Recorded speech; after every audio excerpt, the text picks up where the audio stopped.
थोड़ा सा colorectal cyst के बारे में बताइए। उसमें ओपन सर्जरी करना चाहिए या लेप्रोस्कोपिक करना चाहिए? ठीक है, मैं आज आपको कोलोरेक्टल सिस्ट के बारे में बताता हूँ, थोड़ा डिटेल में बताता हूँ, जी। जिससे आपकी बाकी जो कंफ्यूजन, जो भी परेशानी है, दूर हो जाएगी। जी। कोलोरेक्टल सिस्ट में क्या होता है? जो हमारा लीवर, हमारा गॉल ब्लैडर और हमारा ड्यूडेनम होता है, ये परेशानी इनके बीच में घूमती रहती है। जैसे कि आप सोचिए कि एक नली है जिसमें से पानी बह रहा है। अगर उस नली का रास्ता रोक दिया जाए तो पानी तो आएगा ही, उसके प्रेशर की वजह से वो नली फैलने लगेगी। तो इसी तरह जो हमारा गॉल ब्लैडर होता है, जिसमें से बाइल निकलता है और ड्यूडेनम में जाता है, तो ये सिस्ट क्या होती है? ये सिस्ट उसी के रास्ते में आ जाती है। अब ये कहीं भी हो सकती है, सबसे नीचे भी हो सकती है, बीच में भी हो सकती है, और बाइल के दूसरे रास्तों में भी हो सकती है।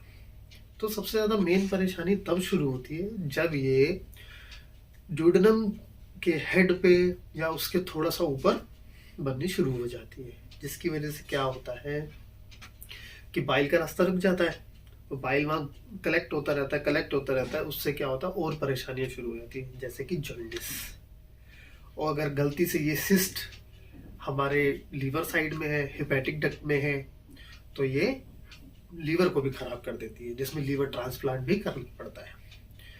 अब शुरुआती दौर में लोगों को परेशानी जब शुरू होती है, दर्द होता है उनके ये राइट साइड पर, तो जो डॉक्टर को दिखाने जाते हैं, डॉक्टर उनको एडवाइस करते हैं, तो लोग कंफ्यूज होते हैं कि हमें अगर सर्जरी करानी है तो कैसी करानी है, ओपन सर्जरी करानी है कि लैप्रोस्कोपिक करानी है।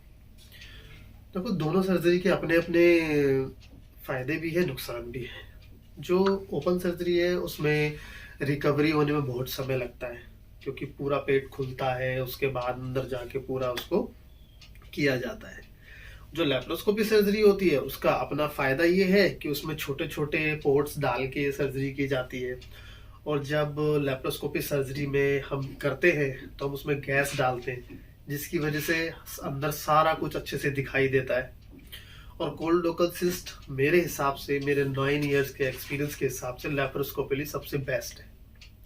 क्योंकि अगर जो कोलोरेक्टल सिस्ट के टाइप्स होते हैं, और जो कॉमन टाइप होता है टाइप 3 होता है, जिसमें क्या होता है कि हमें नया रास्ता बनाना होता है बाइल का, तो अगर हम उसे लैप्रोस्कोपी बनाएंगे तो बहुत अच्छा होता है, और रिकवरी फास्ट, हफ्ते के अंदर अंदर पेशेंट को पूरा रिलीफ हो जाता है।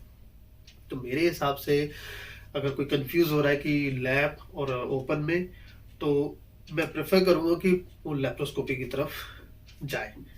अगर लैप्रोस्कोपी नहीं हो सकती किसी कारणवश तो ओपन कराए, नहीं तो पहले लैप्रोस्कोपी ही कराए, क्योंकि उसका बाकी चीज़ों का खर्चा बच जाएगा। जैसे ड्रेसिंग का खर्चा बच जाएगा ओपन सर्जरी का, ठीक है, और परेशानियां होती हैं, इन्फेक्शन होता है, उन चीज़ों से भी बच जाएगा। तो मेरी तरफ से यही एडवाइस है कि कोलोरेक्टल सिस्ट के लिए आप लैप्रोस्कोपी सर्जरी प्रेफर कीजिए।